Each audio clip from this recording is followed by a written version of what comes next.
Let's go. What is going on, y'all? Timmy Two Times here, and welcome to Timmy Two. Damn, I done up already from the start. Yo, what's going on? My name is Timmy Two Times. Welcome to Timmy Talks, and these are my coming out chronicles. In this series that I'm gonna be doing, I'm gonna chronologically go through the events that happened to me when I came out and my parents found out I was homosexual. Every day I will be sharing a little piece of what happened to me. Yeah, so let's go ahead and get into episode number 1, y'all. All right, episode number 1. I just want to give y'all a quick little what happened, and then we're gonna go to the past, present, and maybe a tap of the future from my journey from Ohio to Atlanta, because that's pretty much where mostly everything happened. By the time I moved to New York and now I've been in LA, everything is good, baby. So let's go ahead, well, for the most part. So let's go ahead and get into it. So what happened, but you know what? Let me, hold on, pause. You know how they say pause meaning gay, Cheryl, but so yeah, gay, whatever.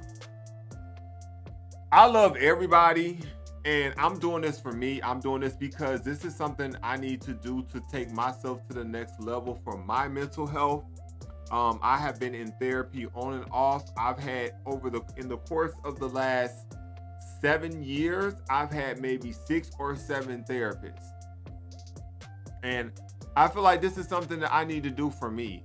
Again, I love everybody. I'm not saying anything to belittle anybody, to make anybody feel down, but this is my story. If you feel some type of way, I really don't know what to tell you, okay? Because this is my platform. Go get your own. So pretty much what happened is my parents found out that I was reading Evelyn Harris's Invisible Life when my mother found out. We were at the dining room table. We had a round wooden table. She was on one side, I was on the other side. I was doing my homework, and she asked me, why was I reading that book and was I gay? Well, hold on, baby. Hold on a second. The reason why she asked me that, it was a lot of stuff that had happened in the past that I'll be getting into that led up to that point. But mostly, like, because I came out of the bathroom one day, I was reading Evelyn Harris's Invisible Life, and she saw it. Because it was already a lot of speculation, because I had some shit was going on that I was doing and involved in. So it was just like, what the fuck my son doing, child? Because I know some gay shit. So I was feeling my zhush because I had found out my cousin was gay. So I was hanging out with him. Like, it was a little tribe. Like, I was literally feeling like I was on top of the world. Like, all these years of bottled up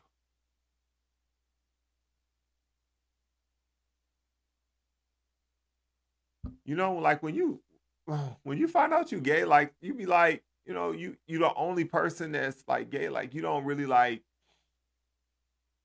know anybody else. It's just like, it's the feelings, and just like, and even if you do know other people, is you scared, you like, I don't know, like, if I should tell people, I don't know who I could tell, who I could trust, because like, you're not to say you're not 100% convinced that you're gay, because like, you're still fucking young. You're still learning. You fucking going through puberty. Like, you're still figuring yourself out. But it's just like this attraction, these feelings that you have towards the same sex is just like, they can't be denied. So it's just like, you're just like, okay, like, what the fuck is going on?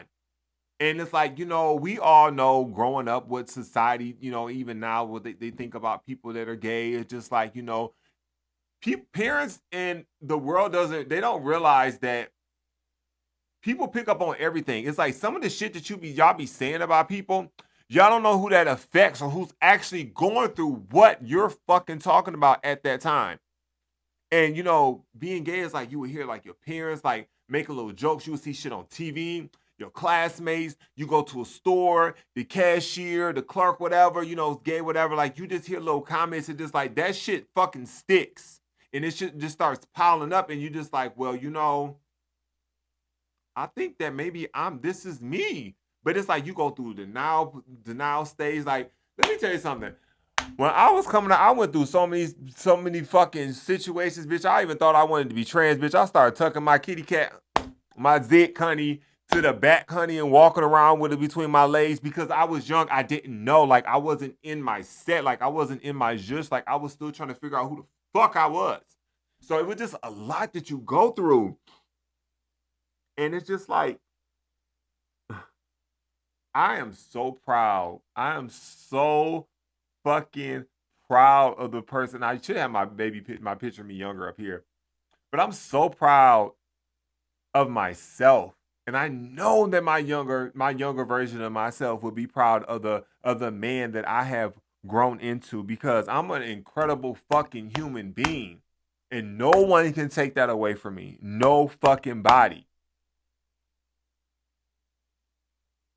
But anyway, we're gonna, what Vivica Fox said, put that where back there. So we was at the table, you know, reading a book. She asked me, I was feeling my stick. I was like, yeah, I am. She was like, oh my God. She started getting loud. Now, mind you, she was across from me, like she was doing like Bible scriptures and stuff like that because my mom had just started to get like really heavy in the church. Like she was going to Bible study. She was going to church on Sundays. Like she started teaching classes. And you know, like anybody that's like just now getting into anything, like you do as much research as you can. Like you're really on it. Like you're following the rules. Like you're just really just like a stickler for like what the fuck you trying to do. So that was her. And at that point when she started to raise her voice and, you know, act like that, I was just like, yo, I think I just fucked up. I don't think I'm ready for this. What's about to happen? But it was too late. It was too late. She started making so much noise. My dad started coming down the stairs. And we had these stairs that were just like, bitch, when you came down them stairs, bitch, you would have thought it was a fucking earthquake off the fucking Richter scale. Like this boom, boom, boom, boom, boom, boom, boom, boom. My dad coming down the stairs. He come into the front room like, what's going on? She like, tell him what you just told me. And I was just like, at that point, bitch, my confidence went from a motherfucking 10 to a motherfucking negative 10. I was like, I'm gay. He was like, what? What the fuck? Like, that means you like your brother? That means you want to be trans? You know, gay people, they die from AIDS. It was just like this whole like just chewed me the fuck up. And all I could do was fucking just sit there because I was not expecting this to happen like that. I didn't understand, and I still don't understand, like, why is there so much hatred towards somebody that's gay? And just to keep it candid, all I'm doing is sucking and getting in the. That's all I'm doing. And I'm doing it in the privacy of my own freaking home. Like, what? Like, don't nobody judge what nobody else doing their bedroom behind the closed doors because some of y'all be on some real freaky shit. It ain't nothing wrong with that. That's your business. But it's just like, I'm still a fucking human being. I have a right to be in this world just like everybody else. And it's so crazy that I already have enough strikes against me because I'm a black man. Then I'm a black man that's a homosexual. And then this is like, I had to deal with racist people. Then I had to deal with my own freaking community of black people hating me for being gay. And then we're going to go down a step further to like, then I got to deal with the gay community being nasty towards the gay community. Like, what the fuck, man? Like, it's crazy. So, like, I'm just like, I don't know what to do. Like, I'm just like freaking out. Because I wasn't expecting it. And the main reason why I really was that I wasn't expecting it to happen like that is because I had told my brother that I was gay. And my brother is very neutral. Like, me and him the same height. I'm 6'9", y'all. Like, I'm a big bitch. My brother's like the same height. I don't play basketball. Please don't ask me because that shit fucking drives me crazy and I might cuss you out. But he was like cool with it. He was like, man, that's cool. Like, let's go to Wendy's and get some food. And he was like, you know, I was like, if you ever want to talk to me about anything, whatever, you know, like I'm open to it, whatever. And he was cool. Like my brother is very like chill and he just mellow about the whole situation. So I'm thinking, like, I know that my parents was not going to be for it because again, I already had some issues that had built up to that. Child, it's getting hot in here, child. Hold on, I got this candle over here, honey. I'm trying to not get emotional, honey, because baby, I'm gonna be getting emotional. It's gonna be a lot of laughter in this.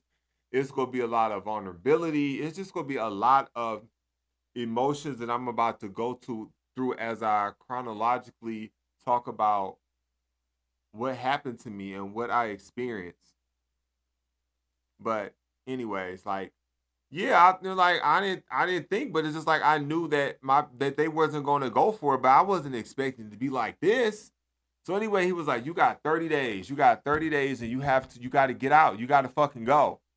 So I went down to my room because I'm just like I don't even know what to do. Like I'm freaking out, but I'm like stuck. Like I'm just like it's like like a deer in headlights. Like like something is coming towards you that's about to change your life, and instead of you moving out the way or making some type of action, like you just stand there because you're so freaking surprised. But like I said, me and my dad, like we kind of like bumped heads a lot anyway. Growing up, a lot of people were scared of my father because my father is kind of intimidating. But like I really wasn't scared of him, but cause we used to bump heads all the time. And people always say my dad looked like Candyman, bitch, and I fucking hate Candyman, bitch. I used to be scared of him. Like, okay, let me. Okay, I can say it. I ain't looking at the mirror. The mirror's over there, so that it ain't catch it. But as many times as I say that, baby, I should be right now anyway. But me and him used to just bump heads all the time anyway. So it just like whatever. But this time it was just different. It was different. He came downstairs when I was in my room because I'm calling because at the time I got I got a boyfriend, which was my cousin's one of my cousin's friends, and I was like calling my cousin, and I was telling him, and I was texting my boyfriend at the time, and my cousin was with his mom, which was my auntie, and it was just a lot. And my dad came in my room and he was just like, I should just choke the shit out of you right now. I should just choke the shit out of you right now. And like I was just so like empty and just like lost. Like I didn't know what to do because I was just like, yo, fuck. I think I made a boo-boo. And I was like, do it. And that was me standing up to my father. That was me standing up to the man that intimidates people, to the man that don't take no shit from nobody, to the man that's very strong-minded. And I'm saying all these things because me and my father are just a fucking like. And right now I'm not talking to my father. I cut him off. We'll talk about that later on. But I still love my father. I love my fucking father. I love my father. But I don't like him. I don't fucking like him. I don't. He disrespected me too many times. Like he called me out of my name. He called me the FAG too many times. Too many times. And as a grown man, as a 42-year-old man, I'm sorry, I can't stand behind it. I can't have nobody disrespecting me. And it's just like from a man that raised me to not take disrespect from nobody, and then I'm getting disrespected by the person who told me not to take disrespect from nobody. I can't do it. I can't do it. So that was me standing up to him. He didn't choke me. And then I left. I went to my boyfriend at the house at the time's house, which I should have went to my cousin's, but you know, that's what I'm saying, child. Some of y'all, when y'all be getting a man, honey, y'all be putting y'all man before y'all family and before y'all friends, honey, and the men don't never last, child. They don't never last. They don't never last. But anyway, I was young. I was like 18 and a half because I'm born in July 7th. So yeah, that was my second semester in college. So like I literally dropped out in my second semester in college, but it didn't really matter because bitch, I didn't even know what the fuck I was going to school for. Anyway, I was going to school because like that's what I was told that you gotta do. Like you gotta go to school or you gotta go to a trade school. Like every time you turn when I was changing my major, and one of my friends at the time, he was going to school to be a mechanic, so I thought I wanted to do that, but I really just wanted to hang with him. And then it was just like, okay, you gonna go to school to be a nurse, you gonna go to school to be a radiologist. Like I didn't know what the fuck I wanted to do. I didn't know. I didn't know. Like it's crazy. And I was just like, now I'm able to like, I'm creative. I'm creative. I'm a fucking designer. I make clothes. this fucking backdrop. Like I sold this shit again. I'll make all type of clothes. In my next video, I'm gonna, probably put on one of my pieces. But maybe episode 3, because we're on episode 1. So episode 3, I'm gonna change outfits. But yeah, it just like it's crazy. Like it's just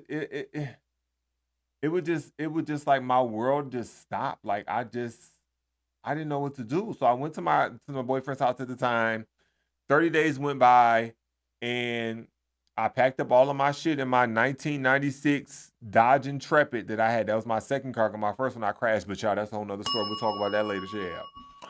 And me and my mom drove from Ohio to Atlanta, and I had made CDs for the whole ride. It was an 9 hour ride. I made 7, 8 burner CDs with different, and each one was titled a different feeling or emotion that I was going through. And I did that so I could play through all of my emotions and my feelings from the whole ride there. And of course, it was just giving like, sadness, cry, vocals. Then I had my gay album. It was all of that. And it was just like, it wasn't until we literally got to Atlanta that my mom wanted to start with the gay shit. She wanted to start asking me all these questions. And mind you, like in Ohio, like we only had like a 2, maybe possibly 3-lane highway. In Atlanta, when you get into downtown, into Buckhead, it's like fucking 6, 7, 8 lanes and an HOV lane. Like I was like thrown off. Like I don't know how to drive in that. And then she asked me all these questions, and I'm looking at all these cars and all these lanes. I'm looking at all these big buildings, because it's like, I'm like, wow, like this is crazy. Mind you, like I've been to Atlanta before, but it's like I'm older now. So it's just like, I'm looking at like, oh my goodness, this is where I'm moving to. The fucking gay mecca. Out of all the places you kick me out to move to where all them gays is. All the PUNKs. But maybe I was here for it, but at the same time, like I didn't know, I was scared. I was starting my life over. And my mom stayed for a couple days. She flew back to Ohio, and then my life took another change. And that's that, y'all. I'm gonna give y'all that. That's kind of like what happened. So we're gonna go back, and then we're gonna go a little forward. So I'm gonna kind of tell you on chronological order, kind of what happened. We're gonna start off from what happened to me, like how it kind of started, like in preschool, out in the bathroom, So with that being said, thanks for watching episode number 1, and make sure y'all like, comment, share, subscribe. Also in the comment section, the chat, just like if you don't know what to say, just put okay. Like I like to say okay, so put an O with a whole bunch of K's on the end, like just okay. 360. And that's it. And with that being said, peace out, Cub Scouts. I'll catch y'all on episode number 2. Oh, child, I just don't. Ooh. Pat on the back. You've been wanting to do this for a very long time. Cheers!